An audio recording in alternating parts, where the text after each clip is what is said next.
हातकणंगले तालुक्यातील चंदेरी नगरी म्हणून प्रसिद्ध असलेल्या हुपरी आणि परिसरातील 8 ते 9 गावांमध्ये चांदी हस्तकला दागिने बनवण्याचा उद्योग अनेक शतकांपासून सुरू आहे.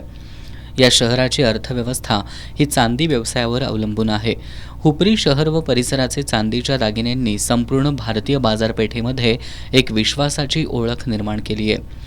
मात्र या विश्वासाला आणि या हस्तकलेला बदनाम करण्यासाठी काही जण कमी टंचाची चांदी देऊन चांदी उद्योगाची बदनामी करतायत.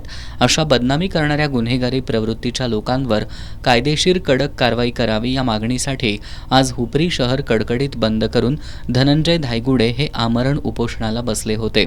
दरम्यान सायंकाळी उशिरा इचलकरंजी विभागाचे DYSP समीरसिंह साळवे यांनी उपोषणस्थळी भेट दिली. त्यांनी चांदी भेसळ प्रकरणी सखोल चौकशी करून दोषींवर कडक कारवाई करण्याचं आश्वासन दिलं. त्यांनी आंदोलक आणि जिल्हा पोलीस प्रमुख यांची फोनवरून चर्चा घडवून आणली. DYSP साळवे यांचं आश्वासन आणि जिल्हा पोलीस प्रमुखांशी झालेल्या चर्चेनंतर उपोषण तसंच बंद मागं घेण्याचा निर्णय घेत हुपरीतील व्यवहार पूर्ववत सुरू ठेवण्यात आले.